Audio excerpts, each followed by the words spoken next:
We are back at it again, baby. Learn from the pros and search and destroy tips. My word, there is so much to learn. Obviously, leveling up in ranked play isn't easy. It's not easy to get good at Call of Duty, but today we're going through some nuanced, tough things that pros do that you can learn from and drastically improve your game. So without further ado, guys, we have a lot to talk about today, the things that separate the pros from the rest of us, and hopefully all of us can get to that level in ranked play as well. So without further ado, let's get right into this one. Let's go. All right, so this first clip is classic, and this one was one of the best moments of the whole year so far in the Call of Duty League. Round 11, Surge versus Ultra. Counting kills and keeping track of where people are on the minimap is everything in this game. So what you're seeing here is that Accuracy sees Bance run across the street towards the B bomb. He gets the bomb down, and that the number 8 white arrow on the minimap, Kleenex, is just shooting at number 4 Pred. And so Accuracy's keeping that in his head right there. He's like, Kleenex is in fire. And then I just saw the bomb planner run the bomb. So that's where the 2 players left alive are. Then the bomb goes down. Bance actually slips out, and Accuracy's not sure where he is. But then Sib gets into a gunfight, and Sib definitely calls out like, yo, Bance is in mailroom. He's weak in mailroom, which means Accuracy's like, wait, Bance is in mailroom. Kleenex is in fire. That means nobody's on bomb. Nobody's watching bomb. I can defuse it. So he's keeping track of that in his head, keeping track of where they are on the minimap and making a heads up play, a calculated play to try to ninja defuse the Ultra, and they end up winning the round. So really prioritize keeping track, a mental note of where guys are on the minimap, because search and destroy really is a game of second. So this next clip here is SnD 101. This is as good as it gets. SnD fundamentals would say, like, if you're in a situation when you have the bomb down, playing your life is everything. And you're gonna see methods do that here incredibly well. Even Lando, the codcaster, ends up calling it out. So I'm just gonna roll this clip. You can kind of watch it and dial in for it yourself. So let's roll this clip and see what you guys think. It's gonna get down. Krem with instant visuals through the middle side of the map. So they've got quite a few lanes right now, do New York. As Nero takes down Clay, it is a 2 versus 3. Subliners with man count advantage, but that looks to potentially change. Methods quick to get out of dodge. Meanwhile, it's Nero who has to make sure that nobody is gonna be on the, on the defuse. Methods playing the long route, able to bring it to a 2 versus 2. Time continues to tick away. Hydra and Krim looking to go for the play. Smoke begin to dissipate, but here comes Nero. Dude, that play for Methods is fantastic. So number 7 on the main map there, you can just look right here.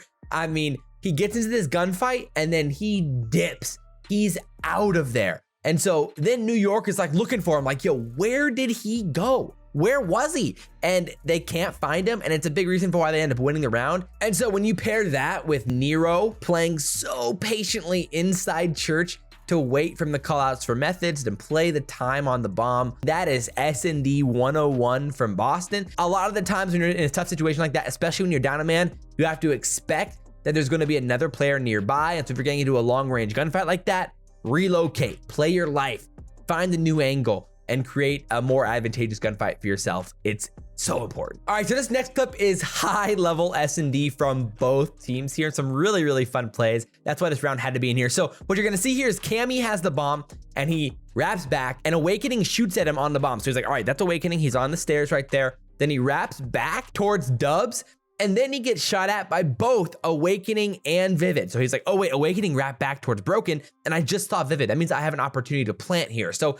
he's immediately taking advantage of what the defense gives him here. They gave him the bomb plant. So he's like, all right, I'm getting the bomb down, because in a 1v2, you wanna get the bomb down, because a lot of times what happens is you end up soaking up a lot of time, and then you end up not being able to plant the bomb because they can just run towards a bomb site at the end of a round and they end up killing you. So great play from Cammy here. And then you're gonna see a great play from Florida here. So once bomb goes down, you can see Florida here kind of lining up, because they had just seen him go back towards A and they know bomb's down. They're like, all right, we need to make sure that we know that he's inside A. Because a pretty common bomb plan is that you plant the bomb for the back spawn, which is P3, and then you rotate back towards the back spawn and play inside that doorway there to watch bomb. But because they watch it, they know he's not there, then they push up and they're trying to trap him in. But what you're gonna see here is such a great play from Cammy to know when he has a chance to get out. There's a ton of small things here. So you see how he exits the door, but this is huge because A, the crowd kind of gives away some things. So maybe Cammy thinks, okay, they might be back there. And it's also kind of like a zombies philosophy too,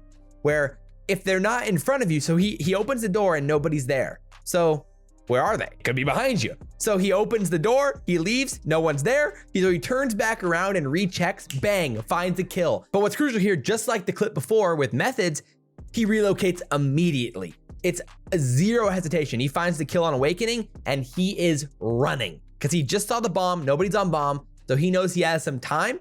So he immediately sprints to the opposite side, check bomb, and clutches up. I mean, this is an elite play from Cammy. It's why he's one of the 5 best players in the game. Man, what a clutch. So this next one is another icy clutch from Accuracy here. Round 11 against his former team, the Minnesota Rocker.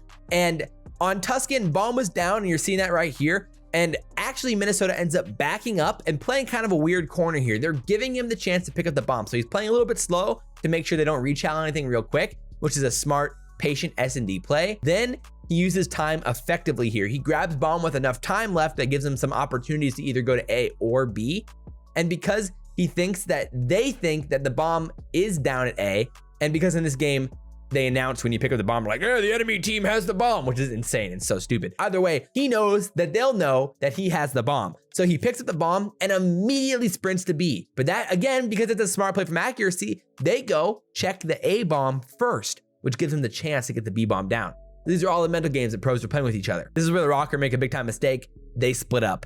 Never split up if you don't have to in a round 11 like this. There's time for it, especially if you have some information about where they are. You could potentially like split up and trap them in corners like what we saw Florida do in that previous 2v1. And here is the smart play from Accuracy, the trigger discipline. And this is smart because a lot of the times players play together inside of round 11. So he waits to shoot Priesta, assuming that there's somebody behind him, but there's not. So he finds the kill. So he immediately runs back towards where Priesta came, because if the trade, which the trade is the person who's still alive, Major Maniac, is there to pinch him, then he's probably to the right.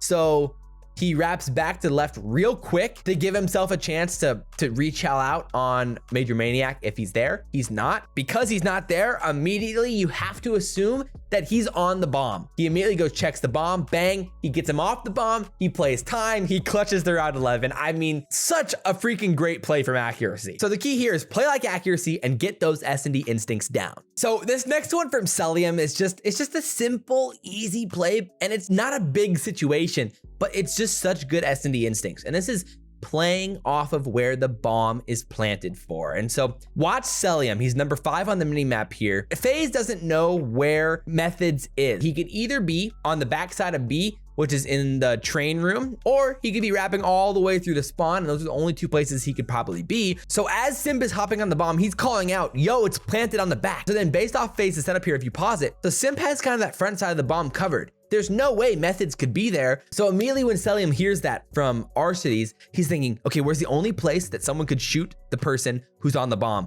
And he's like, 3rd story fire window, bang, right up there. Within 1 second, Methods pops out and you can see Celium is already pre-aiming it. Such smart plays from Celium. Just freaking love to see that, man. Those are the types of plays that get me hyped. I saw him do that. I'm like, yo, that read was sick.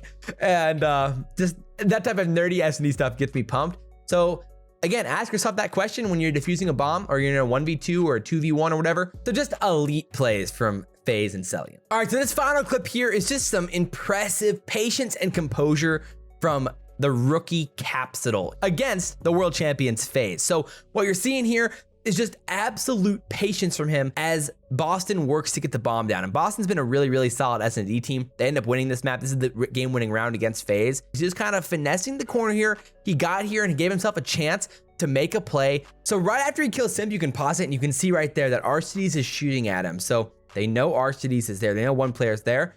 And then he slides out and bang, he kills Celium. So now they know the last player left is Arcides, sitting right there by Dubs. And the composure and patience here from Capsidal to wait to push, even as a rookie in a 4v1 here, is so great. This is the smart, high percentage SnD play to wait for the bomb to go down before you chow out. A lot of players would try to chow out to get that 3-piece, to get the highlight play. You can even see how he slides out onto the pillar, which is baiting out a shot from Arcides, wasting time. And again, if it wasn't a 4v1, he probably would have just finessed on that pillar for even longer. But because it's a 4v1 and they have bomb down and they're winning by 3 rounds, he does end up sliding out to try to chow him. Just a fantastic play from him and from Boston to beat FaZe in the SnD on Berlin. So hopefully you guys enjoyed this video, got something from breaking this down, and hopefully, well, you know, I'll see you in challengers here in rank play as well, and we'll be frying, no doubt about it, in the Masters division at least, and y'all be cooking. So appreciate you guys for watching. Check out all the other videos and tips videos on the channel. Just put out a class ups video and also putting out a handful of other learn from the pros, hardpoint spawns, breakdown,